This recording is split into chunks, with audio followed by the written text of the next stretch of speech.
தமிழ்நாடு முதலமைச்சர் விஜய் அரசுமுறை பயணமாக தலைநகர் டெல்லிக்கு சென்றுள்ளார். அங்கு அவருக்கு அரசு மரியாதை வழங்கப்பட்டது.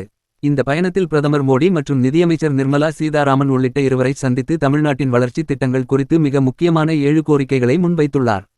இது தொடர்பாக தமிழ்நாடு அரசு விரிவான தகவலை வெளியிட்டுள்ளது.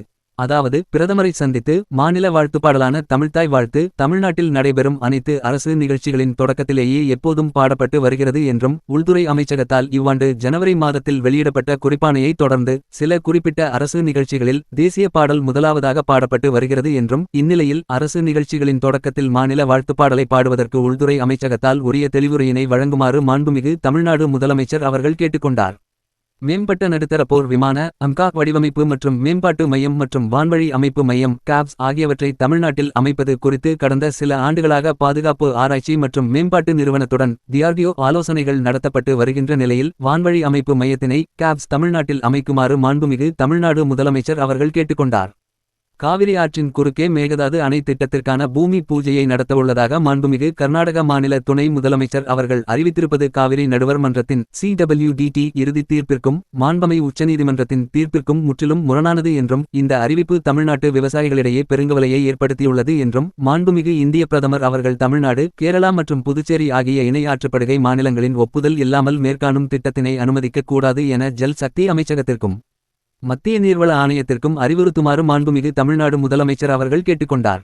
மேலும், தமிழ்நாட்டைச் சேர்ந்த மீனவர்கள் இலங்கை கடற்படையினரால் கைது செய்யப்படுவதும் துன்புறுத்தப்படுவதும் மிக கவலைக்கிடமான அளவிற்கு அதிகரித்துள்ளது என்றும், 2026ஆம் ஆண்டில் மட்டும் 12 கைது சம்பவங்கள் நடைபெற்றுள்ளன என்றும், தற்போது 58 மீனவர்கள் இலங்கையில் காவலில் உள்ளனர் என்றும், 266 படகுகள் பறிமுதல் செய்யப்பட்டுள்ளன என்றும் தெரிவித்து, மீனவர்களையும் அவர்களது படகுகளையும் உடனடியாக விடுவிக்க இலங்கை அரசை இந்திய அரசு வலியுறுத்த வேண்டும் என்றும் மாண்புமிகு தமிழ்நாடு முதலமைச்சர் அவர்கள் மாண்புமிகு இந்திய பிரதமர் அவர்களை கேட்டுக்கொண்டார் என்று தமிழ்நாடு அரசு தகவல் வெளியிட்டுள்ளது.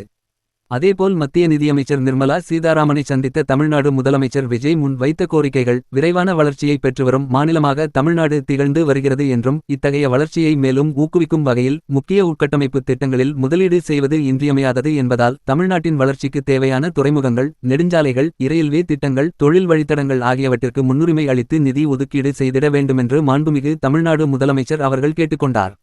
தமிழ்நாட்டின் வலுவான கல்வி சூழலை மேலும் வலுப்படுத்த தேசிய முக்கியத்துவம் வாய்ந்த கல்வி நிறுவனங்களை இன்ஸ்டிடியூட்ஸ் ஆஃப் நேஷனல் இம்பார்ட்டன்ஸ் தமிழ்நாட்டில் நிறுவிடவும், தமிழ்நாட்டின் பொருளாதாரத்திலும் தொழில் வளர்ச்சியிலும் முக்கிய பங்காற்றி வரும் ஓசூர், கோயம்புத்தூர் மற்றும் மதுரை ஆகிய நகரங்களின் பொதுப் போக்குவரத்தினை மேம்படுத்திட தேவையான மெட்ரோ ரயில் திட்டங்களை செயல்படுத்துவதற்கு தேவையான நிதி ஒதுக்கீடு செய்திடுமாறும் மாண்புமிகு ஒன்றிய நிதியமைச்சர் அவர்களை மாண்புமிகு தமிழ்நாடு முதலமைச்சர் அவர்கள் கேட்டுக்கொண்டார் என்று தமிழ்நாடு அரசு தகவல் வெளியிட்டுள்ளது.